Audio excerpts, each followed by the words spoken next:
Sunil started waking up in the middle of the night about 6 months ago, and it doesn't make sense because he eats healthy, he exercises, he doesn't have a lot of stress in his life. He's really doing so many things to take care of himself. In this sleep breakthrough call, Sunil and I talk about his health and sleep and what could be causing him to wake up for 2 hours in the night. I gave him one tip to help him fall back asleep faster. I recommended a surprise change to his exercise plan.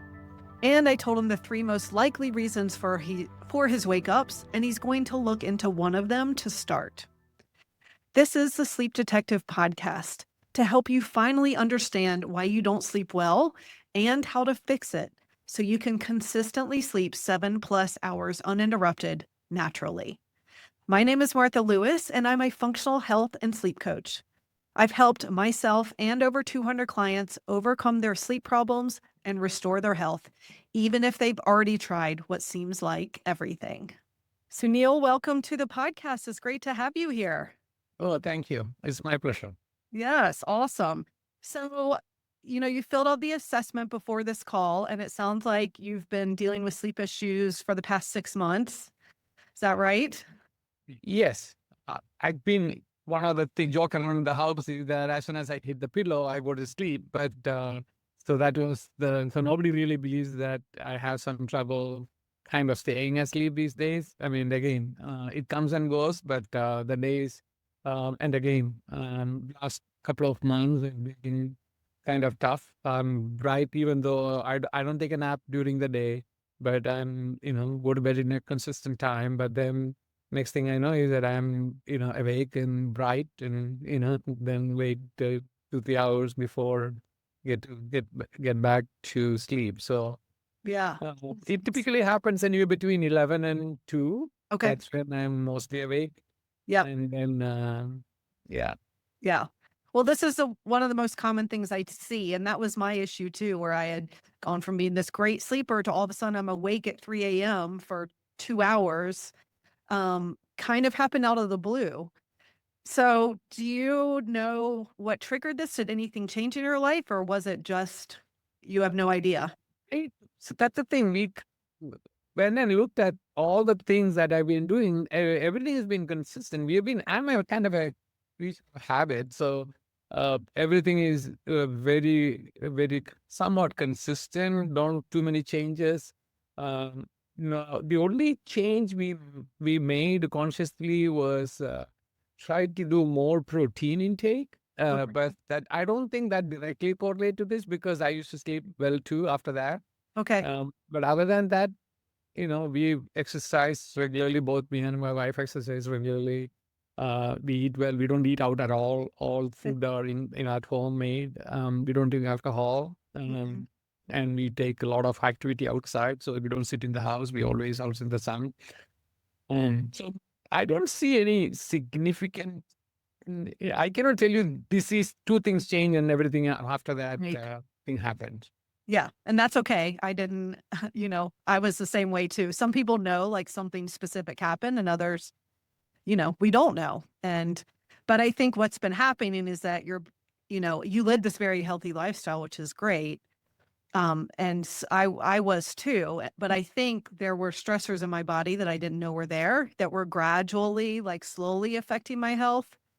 And then all of a sudden it just tips the scales enough to where, oh, like my sleep is impacted. And that is how my body is showing that things are out of balance. So does that make sense? Yeah, I mean, clearly something changed, or Right. and then because just to be honest with you, it happened maybe around 6 months ago. Then it kind of got reset, and then again. So it's not that it is something has been going on for 2 years and it happened for a while. Then 2 3 months later, things became normal. And so I think there's a cycle going on, maybe some internal reset, maybe. Yeah. Yeah. Okay.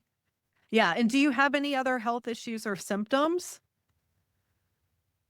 No, I mean, the only thing that happens is when I exercise, sometimes I get hurt, and that other than that, there's no other injury or any health issues. It's just from my own making of overdoing something. Yeah. Yeah. So blood work is fine. No high cholesterol or high blood pressure. No, I don't have my blood work is good. everything is, heart rate is, very comfortable. Yeah, it's pretty healthy, I would Yeah. say. Yeah, which is No great. medication. I don't take medication other than Yeah. some vitamin supplements. Yeah. But Okay. nothing, no medication at all. Yeah. I mean, you're doing all the right things and living this healthy lifestyle. So I know it's frustrating Yeah. when then all of a sudden you're waking up in the middle of the night. So yeah.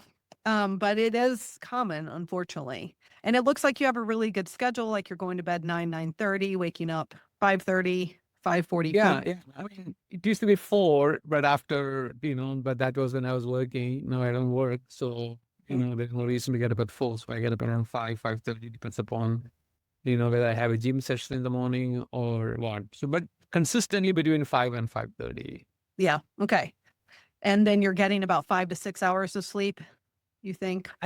Because I'm definitely getting sleep. Otherwise, because I don't take a nap during the day. Mm. And I'm pretty active and alert, and I can do whatever I want to do. I can concentrate, I can study, all that during the day. So I don't think I'm completely deprived of sleep. I may be getting 4 to 5 hours and sustaining me, but I'm not, but this is still bugging me.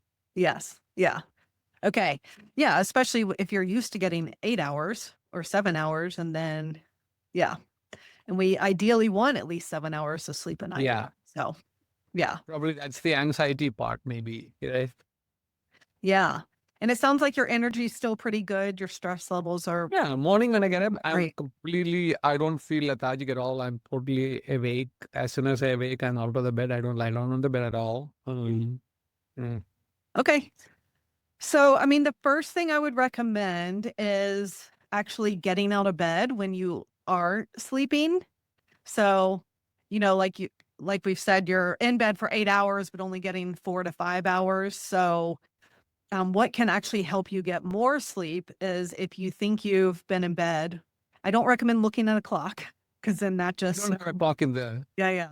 Mm. Yeah. So if you think it's been 20 to 30 minutes, and it sounds like usually you fall asleep fine, it's mainly this waking up. Yeah. So when you wake up, let's say you wake up at 11 or 1 or whatever it is, if you aren't going back to sleep in about 20 minutes, then I suggest actually getting out of bed. And I know this is really hard because we're tired and all we want to do is go back to sleep. But what happens when we start having sleep issues is that we lose this association that bed equals sleep. Yes. And so now bed becomes this place where you're awake for long hours of time, maybe getting frustrated, you know? And so it can help to actually get out of bed, go to another space, keep the lights dim, and do something relaxing. And so that can be, for me, I always like to read a book. You could stretch, you could listen to something. You don't want to be on screens though, like watching TV or on your scrolling through your phone or anything like that. But do something relaxing until you get sleepy again and then go back to bed. Okay. And if another 20 or so minutes goes by and you haven't fallen asleep, and get back up again. And so the first couple nights, like it could be some up and down until your brain finally gets it. Like, okay, when I get in bed, that's when I go to sleep. And so if there's something in your body that's causing you to wake up, it's not going to solve that. But I found that for myself and many of my clients, you can get a lot more sleep just by doing that. Because for me, I could lie there for 2 hours and just my mind is racing and I'm trying to like do breathing things but nothing's working. But if I actually get up, go read, and like 10 minutes, I'm sleepy. And then I go back to bed and go back to sleep. Have you ever tried that? No, I haven't tried it because I used to have a habit of getting up at 3 o'clock and doing work, but that is Mhm. when it's working. To Yeah, me, yeah. between 2 to 5 was one of the most productive time in my day. I can Wow. feel all kind of hype. Yeah. But I stopped doing that because there's nothing reason for me to get up and do it at that point in time. So I just lie down on the bed and think about something. And then next thing I know is that or my wife say I'm snoring. So Yeah. Yeah. So that could be something to try, is getting out of bed and see if that helps you fall asleep faster. okay. And yeah, ideally you don't want to be working or doing anything stimulating. So that's good that you're past that point in your life. And you don't have to do that anymore. But yeah, give that a try and see if that helps you fall asleep faster. Let me ask you one question. One of the things I like to do is I study in between, during the day, some languages and things like that. Do you recommend when I wake up in the middle of the night, I should recommend it, get out of the bed, do I study or do I shouldn't get into any active activities?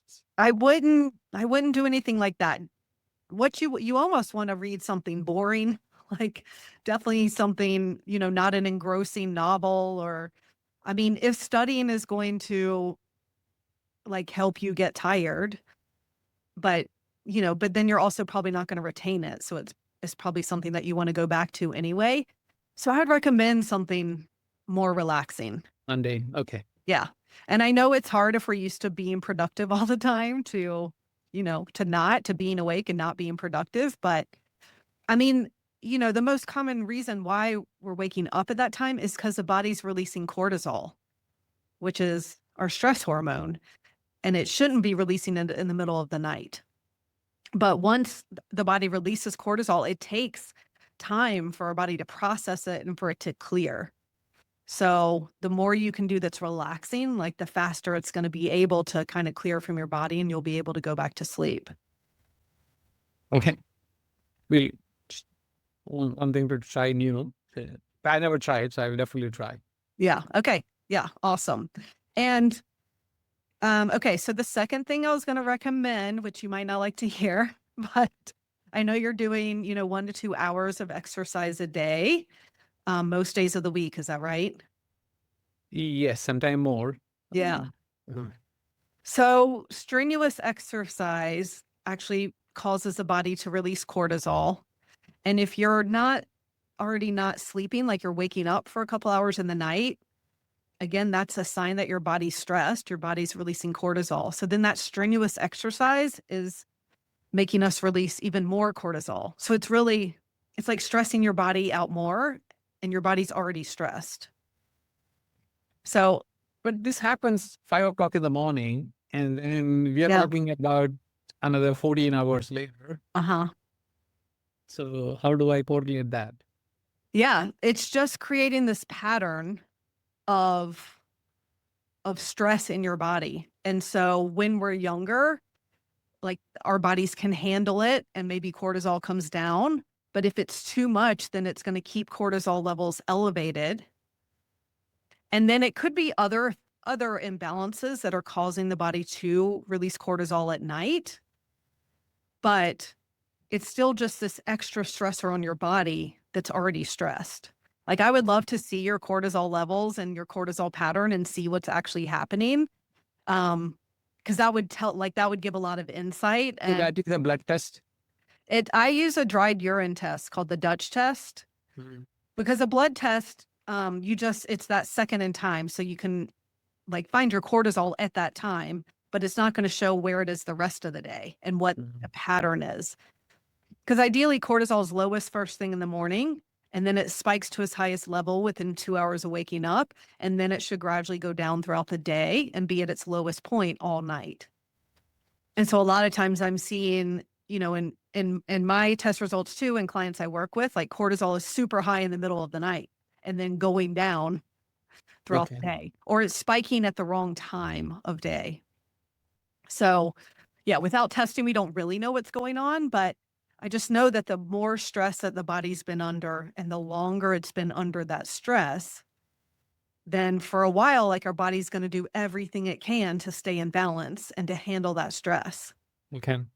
But when we're talking years and decades of stress, and it sounds like early morning wakings, working out hard, like our body gets to the point where it can't handle that as well anymore. Especially if then there are other stressors happening as well that we don't know are there. Okay.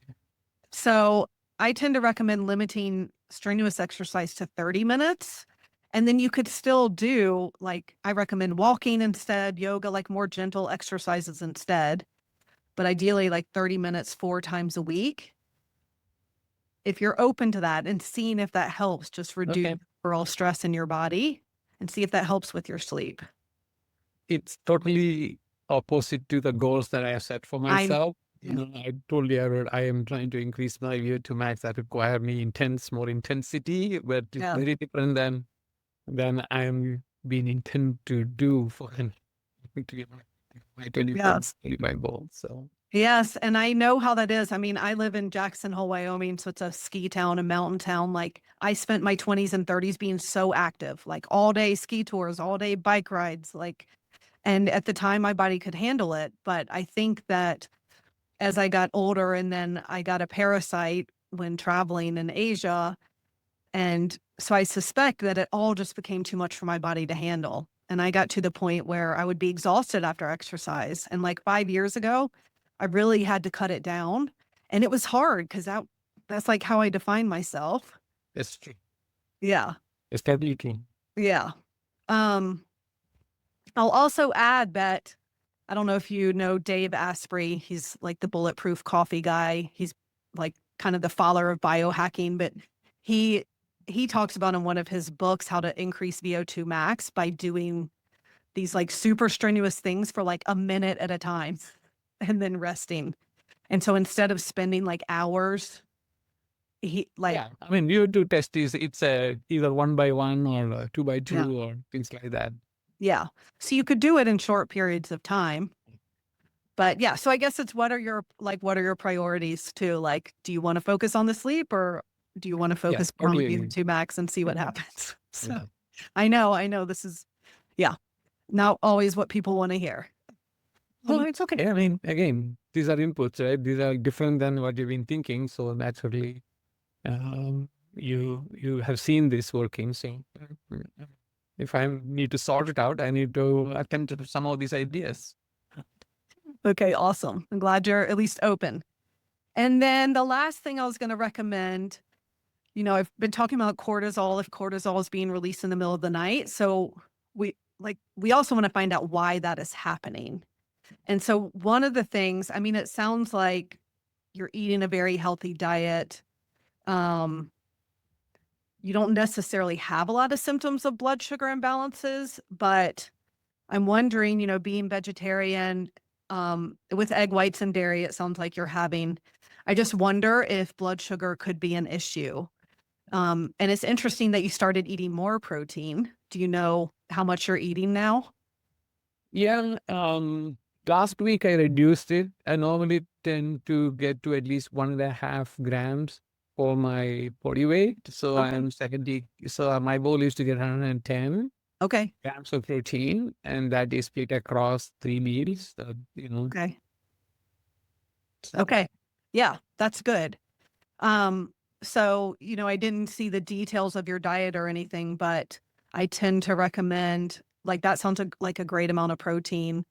There could be going on something digestively, like H. pylori is a type of bacteria that lives in the stomach that affects protein digestion.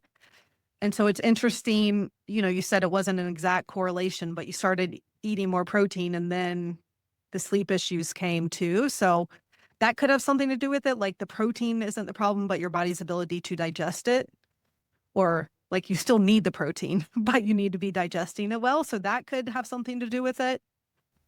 Or if you don't have enough digestive enzymes to digest that protein. So that's a possibility. It doesn't sound like blood sugar is as much as of a possibility if you're it's always below. I mean, I test every year. We do our blood work in H1ABC, H1B. All that is very consistent with where it need to be. It hasn't changed much at all. Very stable. yeah. Okay. So Mhm. it spikes during the day, but quickly, but then goes away. Because every meal we walk to after eating Oh, every meal. good. Yeah. We take a 10 minutes, 15 minutes walk. Okay. Perfect. Yeah. I mean, you're doing all the right things for sure. So, yeah. So it doesn't sound like blood sugar is as much of an issue. I will say that, you know, I what is normal on say blood work for fasting glucose, like the labs will say up to 100 is normal. I like to see it between 75 and 90. So it is sometimes a matter of interpretation, but it sounds like you've tested your blood sugar if you see that it spikes, and it's fine for it to spike after eating. I know I haven't Much. we haven't done a continuous glucose monitor to see where Okay. how the Yeah. metabolism working. We wanted to try that, but the insurance won't pay for it. Mhm.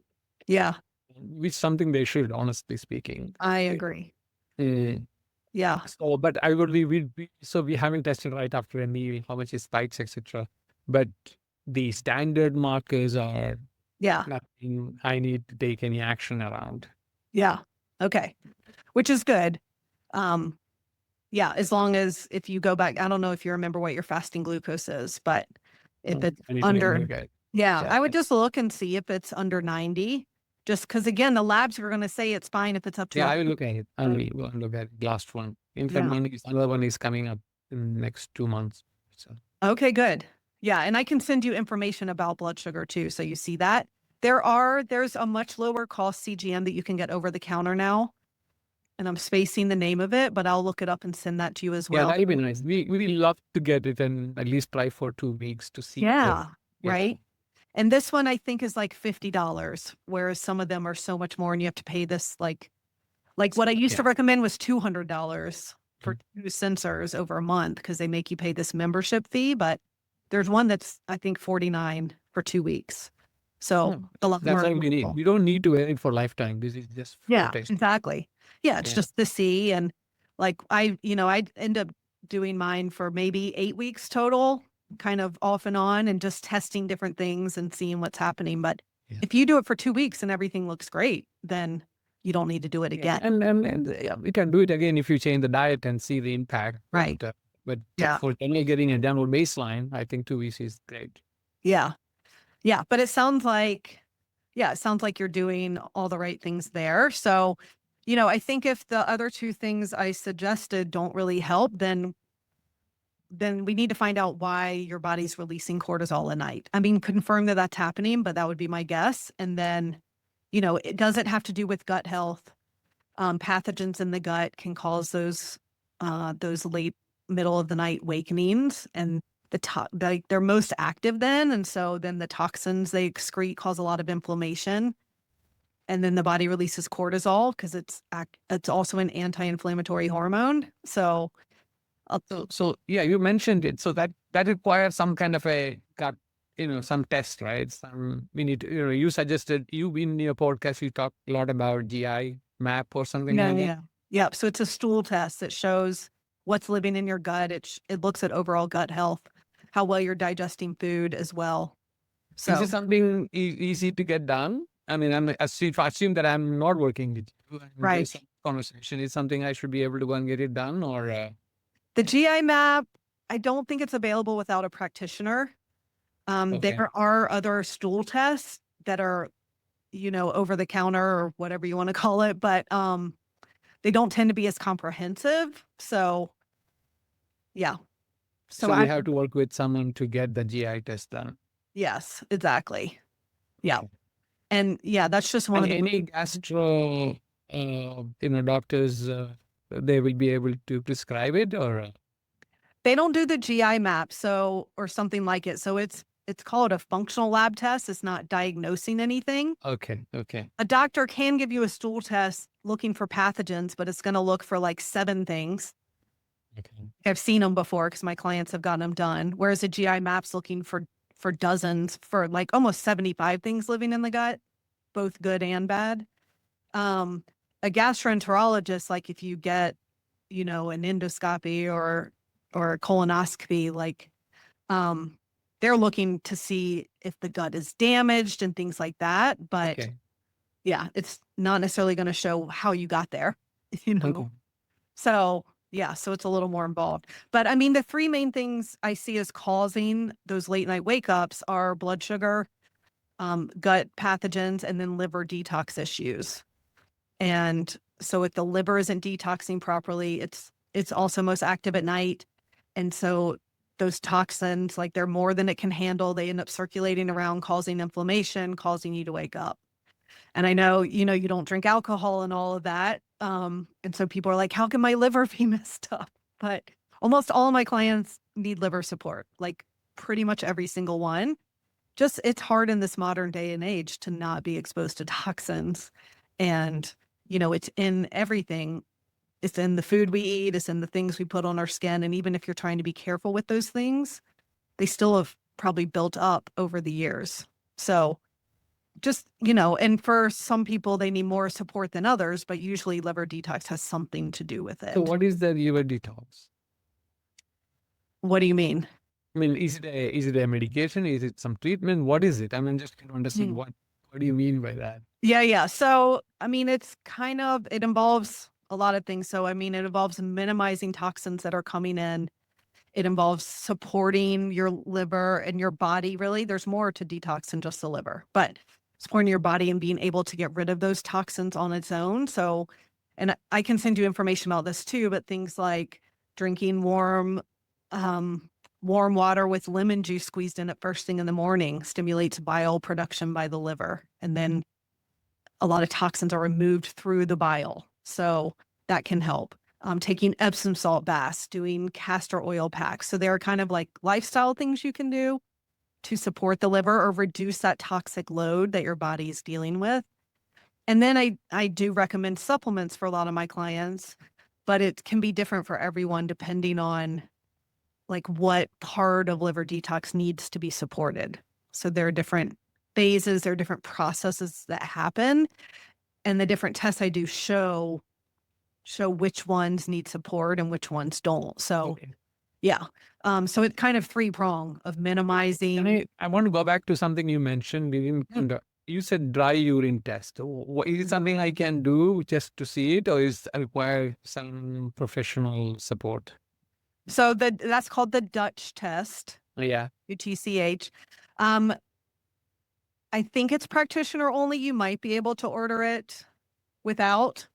You'd have to look into it. I know it's definitely more expensive because there's like the practitioner price that when a practitioner orders that people pay, and then there's the retail price that's like $300 more. Okay. But so I'm not sure. Okay. So this is not something at home I can do. Well, right, without a practitioner ordering necessarily. You do all the tests at home, but yeah. Yeah. No. What I mean is, Yeah. yeah. You might be able to order it without a practitioner. It just might be $700 or $600 instead of $300. Okay. But you could definitely look into it. I mean, there's a lot out there of, there are functional health companies now that make it easier to order these things. I'm just, not sure. Okay. Like those I'm just curious to understand because also theory would probably make sense. Probably I need to understand, but there's no way we never looked into it, right? These are all not something you go to a doctor and say, can you check my right. Yeah. I know it's such a bummer, and I hope that we're moving toward the medical system changing, and like all these tests can be preventative in so many ways. Yeah, in many ways. Yeah, but but unfortunately, we can talk about that for next thing. Yes. Exactly.